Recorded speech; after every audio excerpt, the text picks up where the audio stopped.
Pessoal, eu vou abordar dois tópicos hoje. Eu vou falar sobre taxonomia e falar sobre ornitologia e depois abranger elas duas numa mesma área. Então, a taxonomia é o ramo da biologia responsável por identificar, nomear e classificar os seres vivos. Esse estudo foi revolucionado através de Carl von Linné, ou Linneu, que é um sueco que já fazia esses estudos, mas foi ele que popularizou a nomenclatura binominal e por hoje as bases de modos taxonômicos que nós usamos no dia de hoje. Então, para relacionar isso com a ornitologia, eu vou explicar o que é ornitologia, falar um pouco sobre o ornitologista e depois a importância da taxonomia.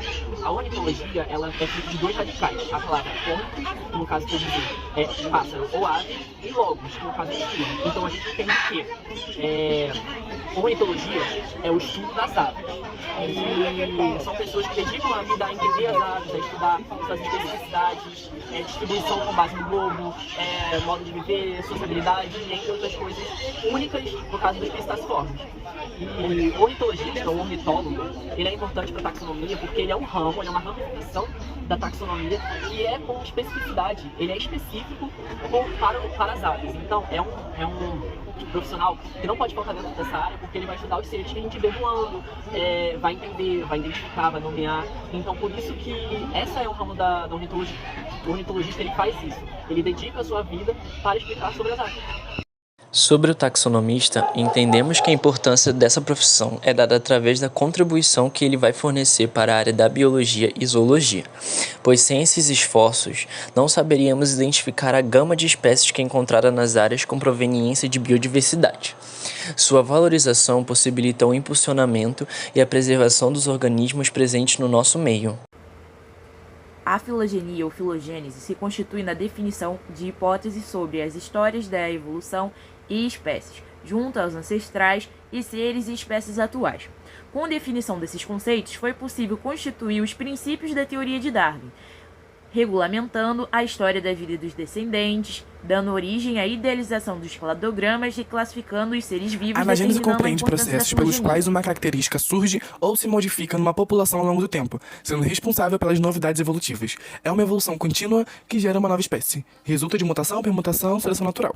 Cladogênese compreende processos responsáveis pela ruptura da coesão original em uma população, gerando duas ou mais populações que não podem mais trocar genes. Pode ocorrer devido ao surgimento de barreiras geográficas. Cladograma é uma representação gráfica em forma de árvore, onde os táxons são posicionados em ordem filogenética, ou seja, ordenados de acordo com sua relação de parentesco. Na imagem pode-se observar o exemplo de anagênese como uma linha contínua de espécies ancestrais e descendentes dessas espécies. E a cladogênese é dividida entre duas subdivisões. A dicotomia, que é quando uma espécie ancestral dá origem a dois ramos de descendentes, e policotomia, quando uma espécie ancestral dá origem a 3 ramos ou mais de espécies descendentes. A IUCN é uma organização não governamental dedicada à conservação da natureza. Ela criou a Red List, que nada mais é que a classificação dos animais de extinto da natureza, criticamente em perigo, vulnerável, quase ameaçado, pouco preocupante, dados insuficientes e não avaliados. A lista é constituída por um agrupamento que inclui os descendentes e os ancestrais em comum, envolvendo mais de uma linhagem. Seus fundamentos são trazidos pelo entomólogo Will Henning e classificados para expressar as relações evolutivas das espécies. Os pistaciformes são uma ordem da classe das aves que inclui mais de 350 espécies em 80 gêneros. Boa noite. Nosso trabalho nesse do Pistaciformes, a gente está aqui no Bioparque para um melhor entendimento e para uma melhor imersão. E eu vou estar falando para vocês um pouco sobre o que são os Pistaciformes e seus fenótipos e um pouco de suas características. Os Pistaciformes, eles são aves extremamente longevas, podem viver por mais de 50 anos. São aves que geralmente têm a sua pena bem colorida, em cores variadas do azul, o verde, vermelho, todas as cores.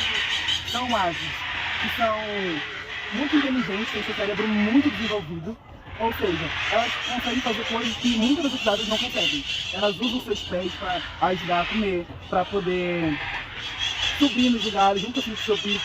O seu bico ele é feito de uma maneira muito genial, muito maneira, porque a parte de cima do bico deles são bem maiores que a parte de baixo, facilitando assim na hora de comer, de quebrar um fruto, de cascar, tudo isso. social de um pisciforme é tão interessante quanto o seu fenótipo. Por quê? Eles são um tipo de ave monogâmica, ou seja, eles encontram um parceiro cedo e ficam por toda a vida. Os pisciformes, como eu tinha dito antes, é sobre sementes, coisas de origem vegetal, uma coisa mais fruta, plantas, e usam, como eu disse, seus pés e seu bico para poder conseguir se alimentar muito bem. Existem 3 espécies de jandaia bem distintas mapeadas no Brasil. A jandaia verdadeira, que ocorre do Maranhão a Pernambuco e até leste do Goiás. A jandaia amarela, típica da região amazônica. E a jandaia de testa vermelha, que ocorre desde a Bahia até o Rio Grande do Sul. De acordo com a União Internacional para a Conservação da Natureza, a jandaia de testa vermelha está quase ameaçada. A jandaia de testa vermelha é uma ave pisciforme da família dos Piscidaceae, também conhecida como jandaia mineira. Mede cerca de 30 centímetros de comprimento e pesa 130 gramas. Verde escura somente na parte anterior da cabeça e abdômen de coloração vermelha alaranjados lavados, sem brilho encontrado da ave. A testa, os lóreos e a região orbital são de coloração vermelha alaranjado intenso. A coroa é amarela brilhante, as asas são verdes e apresentam aléolas azuis. As coberteiras primárias azuladas, criando uma bela faixa azul na porção mediana da asa verde. As remiges primárias são verdes com pontas azuladas. A cauda é longa, azul esverdeada sem brilho. O bico é escuro, quase preto. A íris é cinza. Os tardos e pés são cinzas escuros. Não há diferenças externas aparentes entre machos e fêmeas. Boa tarde, boa noite. Eu vou falar sobre a jandaia verdadeira. E de acordo com a União de Conservação Internacional, no caso é a União Internacional de Conservação da Natureza, o status da jandaia verdadeira é pouco preocupante. E eu vou falar um pouco sobre as características e questões únicas da jandaia verdadeira. Ela mede cerca de 30 centímetros de comprimento e pesa cerca de 130 gramas. Apresenta a cabeça e o pescoço de coloração amarela. Apenas a região frontal da cabeça, acima do bico e ao redor dos olhos são de coloração laranja. Apresenta pele nua ao redor dos olhos na coloração marrom acinzentada. O manto, as asas e o urupígio são de coloração verde. As remiges são azuladas. As diretrizes são verdes amareladas com a porção distal tornando-se verde azuladas. Quando vistas pela face inferior, são cinza uniforme. Peito e ventre na coloração laranja intenso. Penas infracaudais de coloração verde. Ela tem íris castanha, bicos pretos, tarsos e pés são cinza escuros. Imaturo, tem a cabeça e pescoço amarelo com marcações verdes, o peito e o ventre laranja pálido. Podendo ser chamada de jandaia sol ou jandaia amarela, ela é uma ave da família Piscidaceae encontrada na região amazônica. Frequentemente confundida por periquitos, a jandaia amarela tem a plumagem das asas mais verde quando nova, com tons amarelos e de um alaranjado intenso, com penas verde-azuladas na cauda e nas asas e alaranjados distribuídos pela cabeça, o peito e a barriga. Mede cerca de 30 centímetros, tem o bico preto, adaptado para partir e triturar sementes duras. Os pisciformes possuem 20 cromossomos, 10 pares e 2 alelos, que são determinantes no sexo biológico, sendo macho ou fêmea. Analisando os cromossomos, é perceptível visualizar que são quase idênticos, não havendo diferenciações dos cromossomos que possam ser evidenciados. Logo, a diferença entre eles sendo somente perceptível através dos fenótipos. Entendemos que as bases nitrogenadas das aves serão distintas, pois todas elas apresentam um ponto diferente em sua formação, pois suas sequências variam de espécie para espécie e esse contraste que proporciona características próprias do espécime, sendo macho ou fêmea. Estamos aqui agora, no final da tarde, depois de uma visita de campo ao bioparque, aprendendo sobre a ordem dos pisciformes e a família dos piscitacídeos.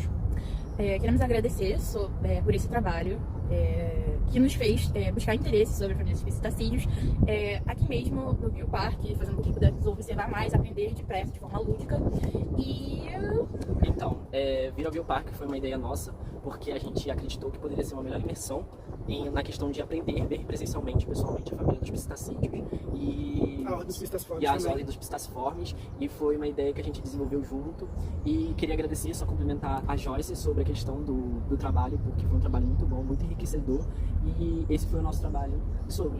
Muito obrigado a todos que assistiram até aqui. Obrigado, professora Ana Borges e o Monitor Leandro, por incentivarem a fazer esse trabalho, nos fazendo, como eles disse, aprender mais e buscar interesse, não só sobre algo, procurar no Google, e sim ir a uma visita de campo, olhar, observar, tirar fotos. A maioria das fotos que estão no nosso trabalho agora são fotos tiradas por nós, daqui do Bioparque.